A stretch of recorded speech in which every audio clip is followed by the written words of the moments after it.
Zer litzateke herri bat gazterik gabe? Ba, etorkizunik gabeko herri bat. Baina altxor gisa tratatu beharrean miseriara kondenatzen zaigu behin eta berriz. Kriminalizazioa, prekarietatea, zapalkuntza anizkoitzak, gazte izatea edonon zaila bada, pentsa Euskal Herrian gazte izatea zer den. Latza, kriminalizazio bikoitza. Hala ere, badugu zerbait gazteok itzaletik argira eramaten gaituena, mugiarazten gaituena, halako ilusio bat. Eta horregatik antolatu izan gara, eta antolatzen gara gaur egun.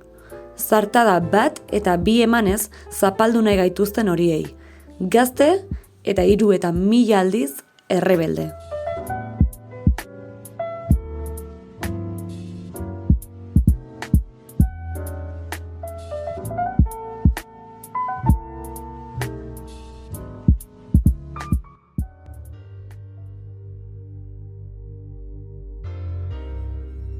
Onkixin kabalara.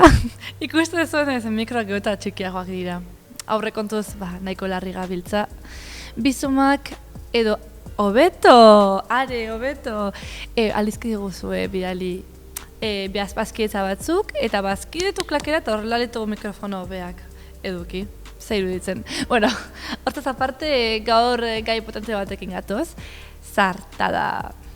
Akizuenez, martxoan, asteburu bat egongo da, eta hor bilduko dira Euskal Herriko gazteragile asko, eta egingo da erantzun bat prestatu apurat guk gaur daukagun testuinguru hori aurre egiteko, eta hortarako egingo da egitarau bat prestatu asteburu osorako, eta hor landuko dira gai asko. Hortarako, ekarri ditugu zartarako bikide, Ane eta Unai.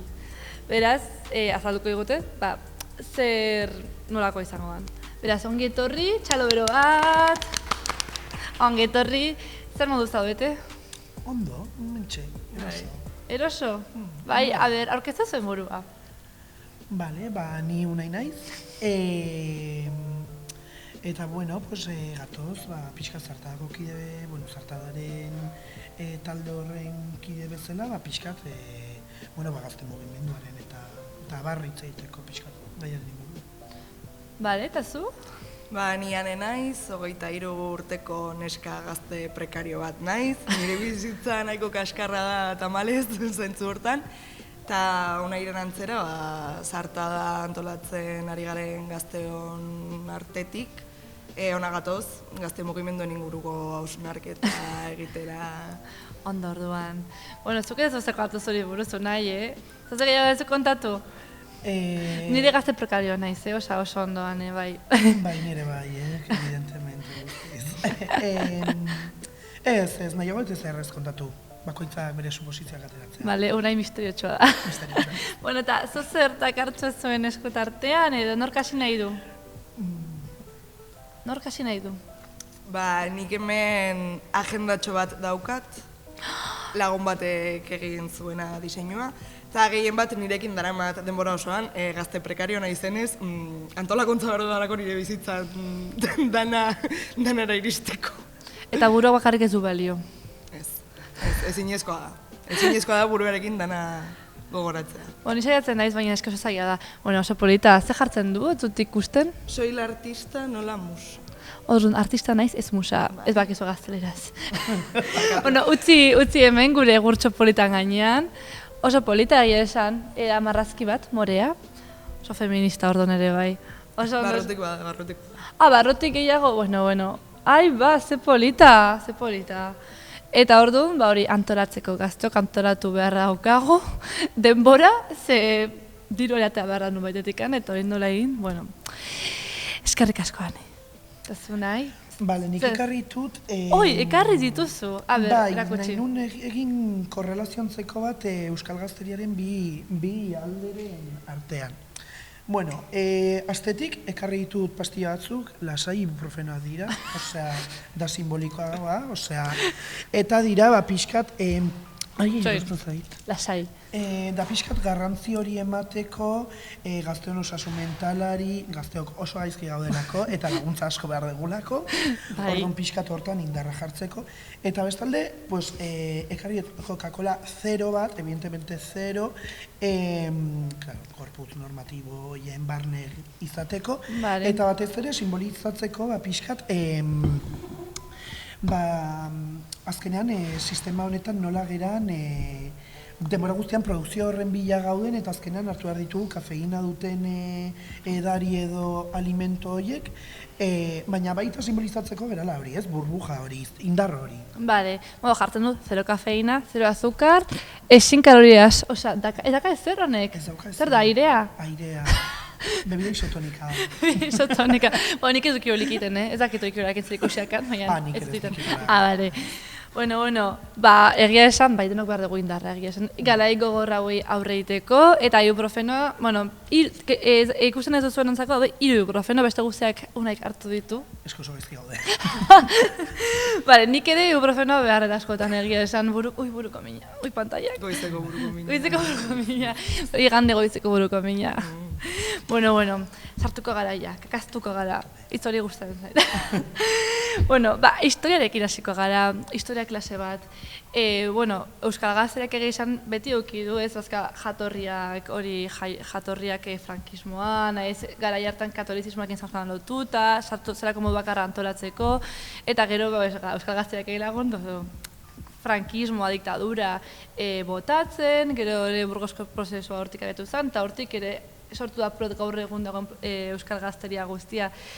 Zein da Euskal Gazteriakan papera erabaki sozialetan, eraldaketa sozialetan?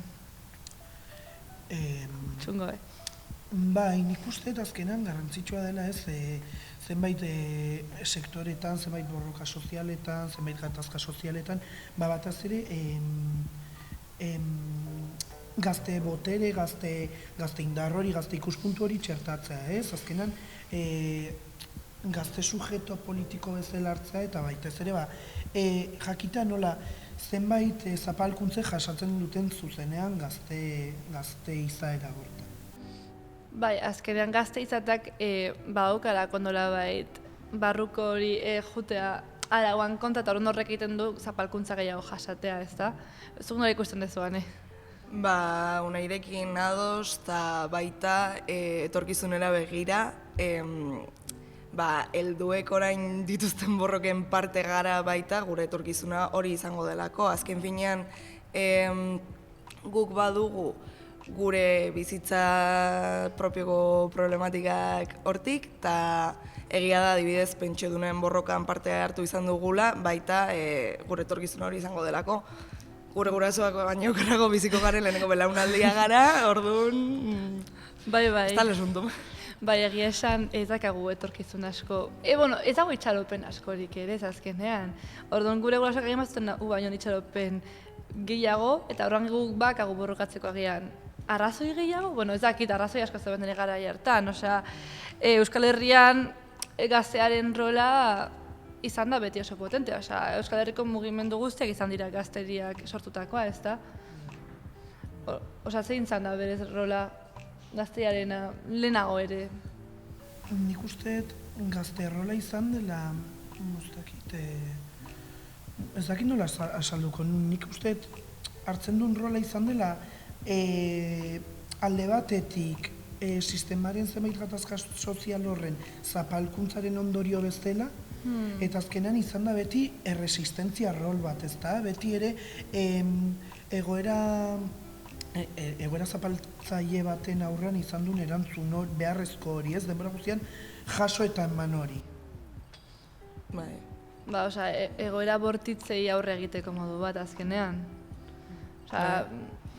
Daude 10.000 burroka gazteok, ia danak izan dira gazteek sortako. Klaro, esan ezun azuk, ez pentsio duna, ez dira gazteak, baina guk ere behar dugu hori, pentsioenen borroka hori guk ere bermatzeko etorkizun hori, ez da?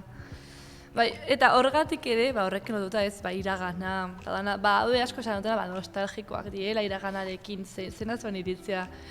Propolemikoa da, nostalgikoarena. Nik esango nuke ez.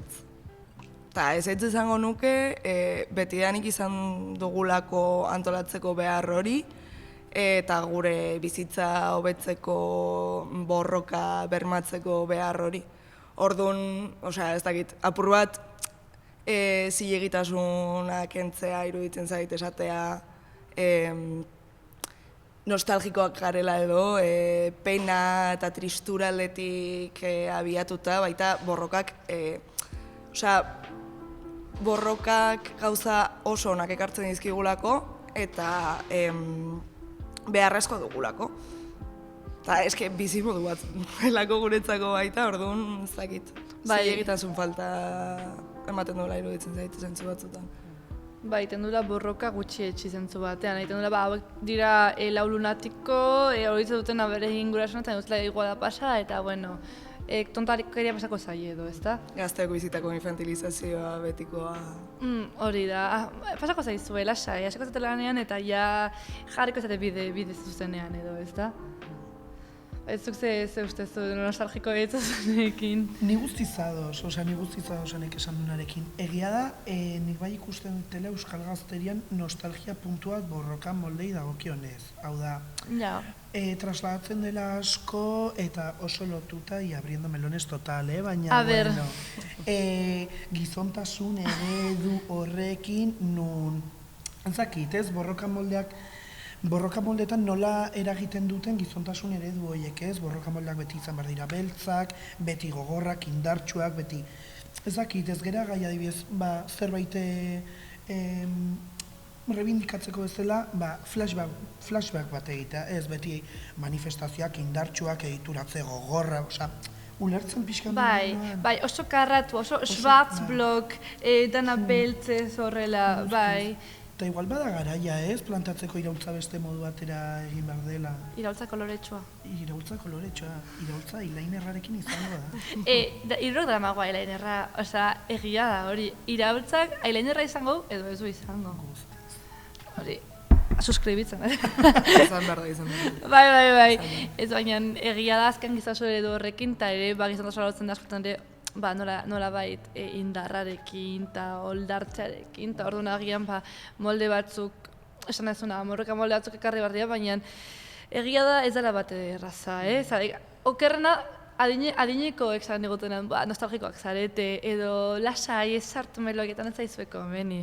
Eta nienago egiten apologia manifestazioen aurka, guztiz egin behar dira, eta egin behar dira, eta daude gauza batzuk direna borroka molde historiko batzuk, eta jarraitu behar dira, baina jarraipen hortan eraldaketa. Badago apologia manifestazioen kontrakoa? Bueno. Bai. Depende noren aldetik, nik esango nuke baiet. Bai, arrazoi. Eta bueno, hau ere horrekin adotat bat, baina nola latu da borroka, lehenota, oraingoa.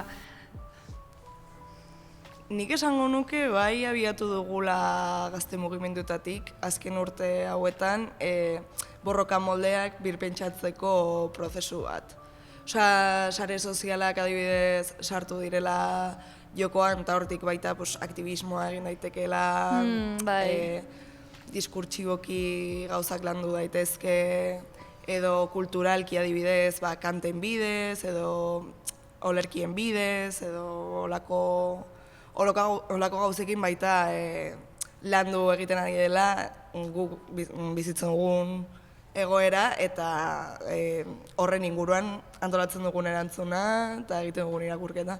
Noski, sasozialen esan ez bai badago, eta esan ez zunarekin lehenago ez, sasozialek zertarako li hori tontotu eta agin kontrakoa da, horrekin dezu borroka molde berri bat sortu, ez da?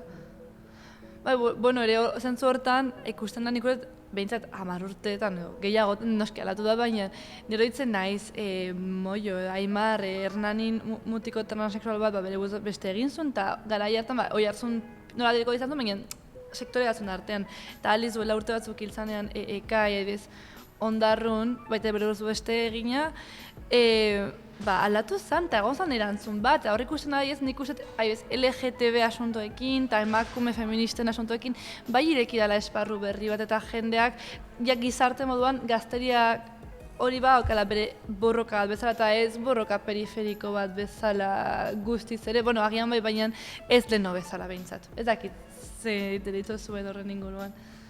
Bai, nik uste azkenan egia ez justo Transmaribigoio kolektiboaren aldetik eta bai mugimendu feministaren aldetik azkenan bai sortu dela espaziotze hori, ez? Azkenan eta oraindik pauso asko emateko daude, baina bueno, bai ikusten da nun bai dagon borroka grin hori, bai dagon mobilizatzeko nahi hori eta antolatzeko behar hori, eta azkenan duela eta ari gara pixkanaka lortzen, ez? Duela 10-20 urte ez egon espazio hori, nun batu gaitezken eta bueno, erantzun bat eman sistema cis-heteropatriarkala.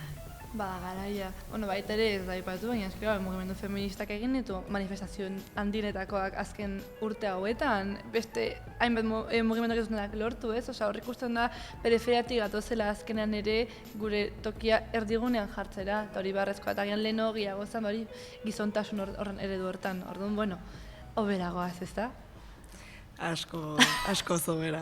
Bai, eta nik uste baita balio izan duela mai gaineratzeko gazteok anitzak garela, ez garela sujetu bakarra, gizon txampiñoi hortatik ateratzeko momentua iritsi dela, eta ikusi behar dela baita emakumeok problematika propioak ditugula, LGTB kolektiboko pertsoneok problematika propioak ditugula, baita ekologismoaren inguruan adibidez, edo etxe bizitzaren inguruan, auzoetan gertatzen den kontuekin.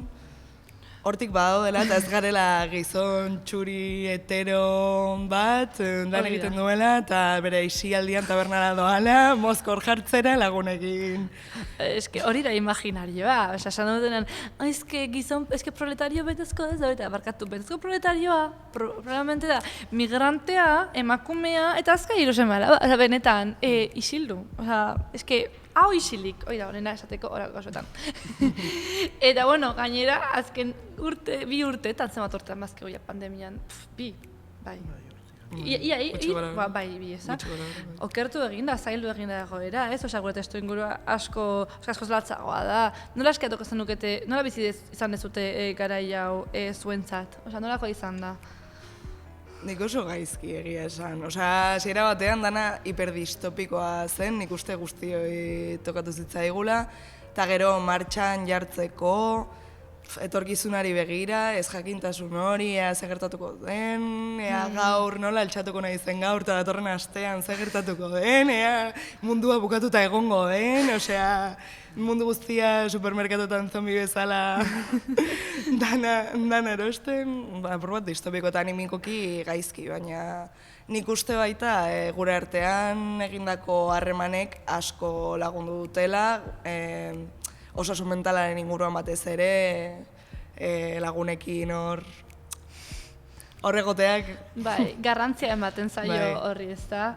Baina esan ez jakintasun hitza bihurtu da benetan gure erdigunean. Lehenoia, gure etorkizunetak egun dela izango eskolen, eske ez dakizun dela izango, eske agian itxiko ezagen ez da egingo, agian zaude konfinatu zure etxean, agian ator beste zerbait, da erabateko ez jakintasuna. Bai, guztiz ere, iruditzen zait, bai, egia da, guztiz hate COVID-ari, ezin da, baina egia lagungarri izan dela aspektu batzutan zenbait, igual, hain azalean gelitzen ez ziren zenbait gatazka sozial azaleratzeko eta horren aurrean erantzun bat emateko, ez da? Izan osasun mentala, izan, ezakit, beste zenbait adibide prekaritatea izan daitekena, edo... Osasun publikoa ere, ez egoera, dana, bai. Claro, zentzu horretan, horrek lagundu du, beste mugimendu batzuk edo beste mugimendu politiko batzuk sortzen edo, adibidez, azken gaitan osasun publikoari kiko dagoen aldarrikapena, lehenoak genezan nahi agerikoa, ez da? Alaketa batzuk egon dira gazte mugimendutan ere, obera ez antolatzeko garaian edo. Eta, bueno, gero gauza honak daude, gobernuak esan du bezala, autozaintza kontzeptu marabilloso hori bultzatzen, tope horrekin, klaro. Autodana. Autope gaude. Autozaintza, segeiho. Autobeaketa. Autogestia, Autoni, jazta, horta autoni. Eta horregatik sortu da horren zartada ere apur bat, ez da? Bat estu inguru honetan apur bat, hoi dana azaleratzeko eta hitz egiteko. A ber, azaldu pixkat zer azarta da. Orain, Azken finean, gazte mugimenduak gure artean harremantzen urteak daramatzagu, eta bai ikusten genuela orain, momentu egokia zela, aurrera pauso bat emateko. orain, bai, zergatik orain. Eta zergatik ez? Bueno, erantzuna, bai. Eta zergatik ez? Bai, azken finean, Unaik esaten zuen moduan, krisian izkoitza pairatzen dugun einean, ikusten genuen beharra, erantzun bateratu emateko, elkartasunez, elkarlana erdigunean jarriz, eta gure asmo hori da, gehien bat, Euskal Herriko azkenengo gazte santolatua gurera etortzea, gurekin hausnartu ahal izatea, gurekin bere tokia nolabait aurkitzea eta hor parte hartzea. Eta horretarako espazio bat bermatzea, non guztiok tokia izango dugun gure borroken inguruan hitz egiteko, hausnartzeko, erantzun antolatzeko. Bai, orduan, jenderak hartzeko ere... Bai, eta nik usteet, azpimarratu behar dela, eragilez gain, azkenan gazte subjetuak errez egon daiteke antolatu espazioaren batean, baina egia da, badaudela gazteak nun antolatzeko behar hori duten eta ez dituzten baliabideak. Orduan ere da, banako horrengana iristeko moduan nun. Hemen espazioa dago, denek hausnartzeko, gai bat zentral batzuen inguruan hitz egiteko, eta espazio hori emateko ere bai, asko, guztiz beharrezkoa den espazio hori, ez? Bai, beharrezkoa da, gira esan. Eta hortarako asteburutxat antolatu duzu ez, da?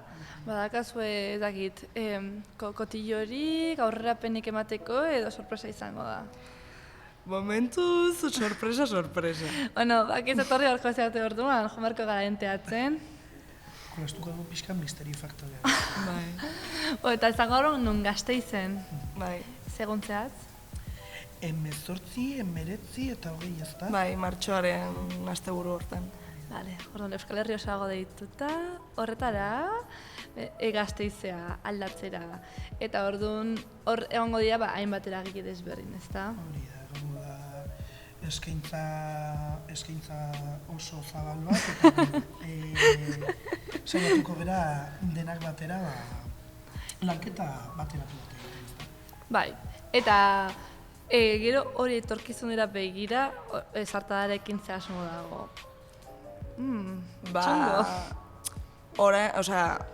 Hemendik aurrera gehien bat egitasmoa dugu pentsatuta, baina nik uste badagoela baita borondatea hori mantentzeko. Azkenean batasuna eta elkarlana erdigunean baditugu, badelako baita unaik dituen arazoak nireak direlako eta nik ditudan arazoak unairenak direlako. Guztiok, naiz eta niri agian zuzenean ez interpelatu, gazte bezala interpelatzen hau arazoak, orduan hori mantentzeko asmoa dagoela nik uste baietz. Bai, horrekin aurrera jotzeko, eta azken finean individualizaziotik kolektibizazioa jotzeko, ezta? Alde batera uzteko dauden, baina orain modan jartzen ari dira ere aldarrikapen individualista asko, eta hori ere, egoismo eta individualismo alde batera utzea eta pentsatzea talde modun, ezta? Pertsonala politikoa da. Hori da. Orduan hurrengo urterako asmoa hori da, ezta? Sortzea, aurrera jutea, beste zartada batzuk, zartada handi bat, bakazu zer buruan? Momentuz ez nik uste, baina bai hori ea nolabait mantentzeko asmoren bat. Bale. Nik esango nuke ziur. Bale, orain ariketat jarriko izot, irakasle bat naiz, orain txebertan, bale? Osa penatu irakasla naiz. Irakasla bion bertxolaria zarete, bale, zabete begit. Eta gazte parean gazte etxitu bat. Zer mezu emango zenieten edo bialiko zenioten gazte etxitu hori erakartzeko? Bueno, nik uste... Hortiko txikian... Ez, lasai. Gora euskal folklorea, baina, bueno, ez. Ez, nik uste... Bizi eguna momentu sozial oso zail bat, eta lehen aipatu egun bezala osasun mentala jomugan jarri behar da guztiz, eta ez da harritzeko gazte asko etxipen egoera batean egotea. Eta bueno, ere bai, hori da helburua, ez, elkarzaintza hori bermatzea, gazteok indarra dugula, aukagula boterea eta gaitasuna gure artean saretzeko, gure artean zaintzeko, gure artean erantzun bat emateko, eta hori, eta etortzea, eta hori. Maiz hori behariko zenioke gazte bati. Guztiz. Oso ona, etorri zaite. Etorri beharko duzulako, behar zaitugulako, zuk behar gaituzulako, guztiok gure artean egon behar dugulako harremanetan. Bai, harreman simbiotiko bat dalako azkenean. Bai. Eta- Zuk ematen gidazu, nik ematen gizut zuri. Hori da. Elkarlana. Eta bat egitetik 11 izatera goazelako. Ai, ze polita, unkitu nauzue, horrela ja negartasiko naiz. Bueno, ea horrela lortzen dugun jendea erakartzea, eta goazen 11 izatera, eta gehiago ere, infinitu izatera, hori da berena, ez da? Eskerrik asko etortzeagatik, plazer hutsa izan da zuek hemen izatea, eta bakizue, zarta da hemen da. Beraz, adi egon, adi zegeratzen dan, eta Gasteizena ikusiko garen, bestela, hurrengora arte. Bueno, aio!